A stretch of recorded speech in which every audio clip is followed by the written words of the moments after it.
Okay, hello guys. Okay, so we're gonna do an opening, like a full opening of the Cupid Daughter of Eros, and you know, a mostly just unpackaging slash looking at this Monster High doll, the Clawdeen Wolf. For her, I basically bought her because she has her full outfit still, and all of her little accessories in the stand. And on eBay, it costs more than $3 to do that, and the like Goodwill type shops around here don't really have much in the way of dolls. Okay.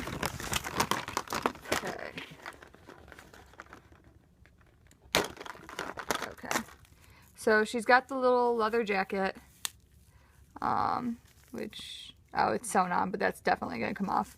And then she's just missing like the bottom portions of her arms, which isn't too big of a deal. I can always do something with that. I don't know if these come out. These look like they're molded into the head, so that would be a bit much to try and change. But then she's got this dress, the little necklace. They like really loved zippers on this particular doll, because it's kind of everywhere. It's even on like the little bag that it comes with. So I've got that. There's this pamphlet, which I don't know if that's salvageable because they put the stickers on it. But it's there. And then of course the stand. But let's get to the fun one of the full opening of the Cupid, Daughter of Eros. So here's the back. And it just talks about her and everything, and the story that they gave her. Yeah, and it just talks about just generalities about the toy. And it was also on clearance.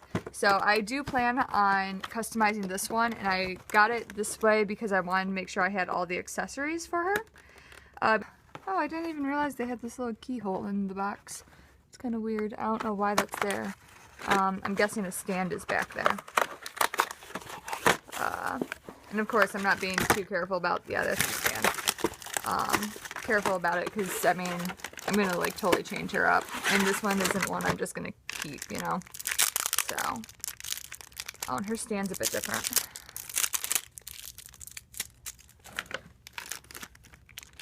Yeah, it's interesting how different the stand is. Okay. So there's the stand.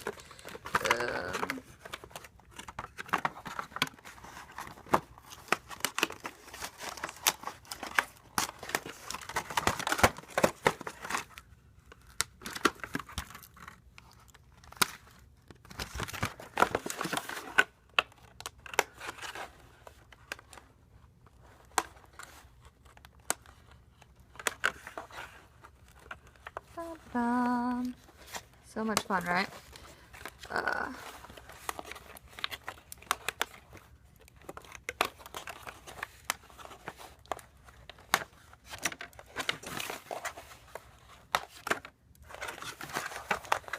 You know, it's really amazing how many fasteners they have to put into these boxes just to keep all these pieces in the right place.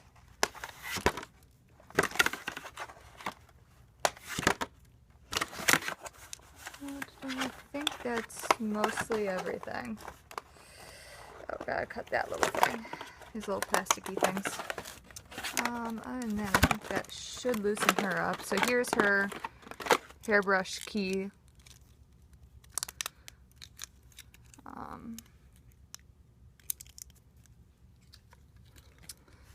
then the rest of her should lift for the most part out. And of course, there's still going to be all sorts of things holding her together, as is. There we go. Oh, and then here's her little bow and arrow. Or, yeah, quiver for her arrows. Yeah, so that's held on with a little elastic.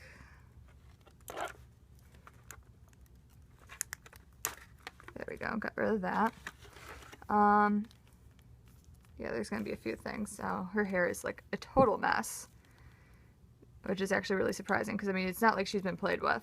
So for her hair to like look like this, and that's just really disappointing. And then of course her wings aren't mounted into her back; they're like on the necklace. So that was another reason why I wanted to get her in the box, because otherwise I would have to like make the wings and anchor them into her back. And then here's her shoes. And I was talking to a woman today, actually, when I was in the Target near the TJ Maxx, and she was like, oh my god, those Monster High dolls have the greatest shoes. I've never seen them like that. And she collected Barbies. So I thought that was interesting. Oh yeah, and on Cupid here it's like a ring for this, for the little bow and arrow. It's all attached in there.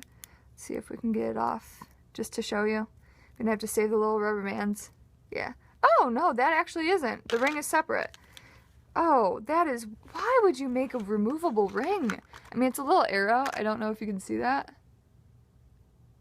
It's a little arrow ring, which is super cute and all. It's a great color because it's black. But once again, why did you do that? Oh, and her, like, her hand. The hand that,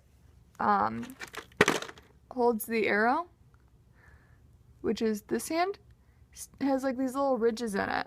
So I don't know if that happened because it was shipped and like packed all together and it indented her hand then, or if it happened like they molded it that way. I have a feeling it was like shipped improperly, or it got, yeah, I think it was just that it was imprinted after packaging. It's a weird little puffy thing too. And then she's got this little belt that's this little plastic thing and these little earrings. See, it looks like it's only held in. Her headband is held in by these little plastic. Oh yeah, no, it's two little plastic rubber bands that run along the back of her head that go around this headband to hold it in, which is actually a really good idea. Just so far as from a child's playing point of view, that may not be the greatest idea. Because I know at least as a child, I would have had issues with that, with actually getting it to a way that looks decent. Because then it's also wrapped around, like anchored to the headband on here, on her the little heart thing. And then there's the little laurel leaf bracelet right here. Let's see if we can get that to focus properly. Right there. Yeah, so this is the little laurel leaf, and there's more leaves right here. She has interesting little tights. I'm wondering if I can take those off and like trim the excess off. I don't know. Once again, the shoes, which are super cute. They kind of take certain aspects of the character in these dolls, it seems, and really just, that's all they do. Because honestly, if I was doing like a more subtle Cupid type doll, or Daughter of Arrows like this one, I would probably, like if she wasn't going to be one that was quite so obvious in having the bow and arrow, I would work it into some of the accessories, but not this many. I mean, I guess it's better than just being completely covered in hearts, because that's pretty much done already. But either way, I thought it was interesting. And I figured that we could probably also do a comparison of the body type between her and the Monsters High dolls. Because I haven't really looked at them at that point to see how different they actually are. Because I know their head shape is definitely different. Oh, it's like she's got little abs. That's kind of weird. Like unexpected. And of course her pants just fall down. There we go. Can you take that off without taking your shoes off? I don't know. It doesn't look like it. Can you easily take the shoes off? Whoa, those are like anchored in there, man. Are they not allowed to come off? Is she trapped in these shoes? No, she's not. Never mind. There's a little slit in the back that you have to... There we go. There. So, here's the body of...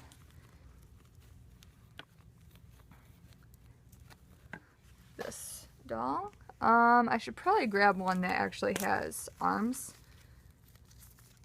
I guess, maybe.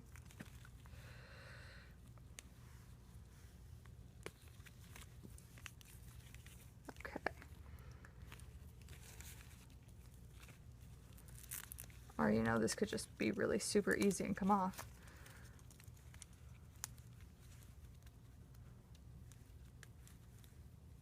Oh wow, that's like anchored into her. Oh, that's just so weird. Okay, one second. I'm just gonna grab another doll real quick. Okay, sorry about that. So I did take Clawdeen, her clothing off to do that because her body's a bit different than this one.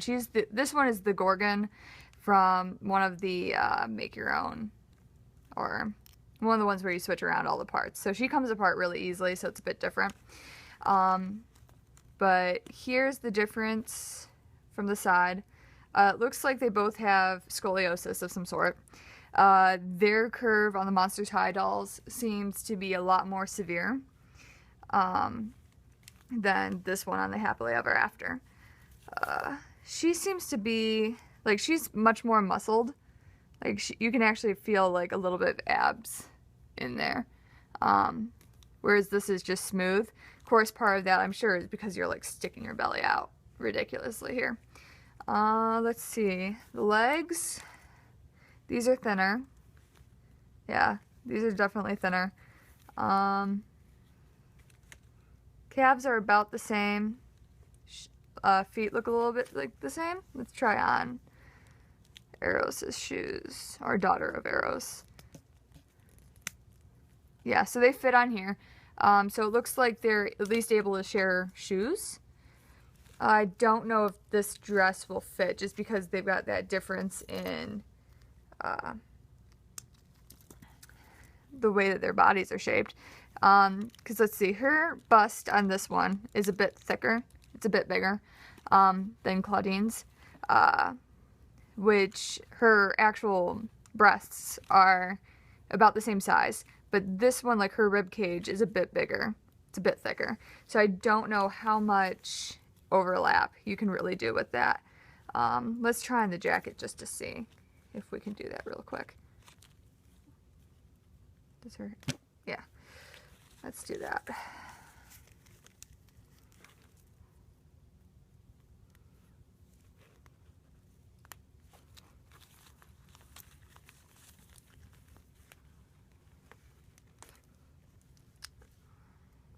Yeah, and that little bracelet of hers has to come off with the hand. So I'd have to take that off anyway. Dum-ba-dum. Okay, so it looks like they should be able to swap clothing pretty easily. So she might end up getting it. One thing about this jacket, though, it doesn't have like an actual little zipper tie, which is kind of weird. Like, I get it, but at the same time, weird. Dude, she totally looks like Sandy now from Grease. But okay, so it looks like most of their clothing should be interchangeable. Let's try this little belt on. Yeah, that belt is... It might fall off, actually, on her. Yeah. The waist... Anything that goes around the waist may be a bit too big. Depending on where it sits. There. Okay, it's not too bad. Like, it does still stay there. Apparently her butt's big enough. And then this is... Yeah, so that should be okay. I mean, I'm not going to guarantee that their clothes intermingle that well. But just as an overview between the two... Oh, I should probably give her back her hands. But I hope you found this informative. And please hit subscribe. Have a great day.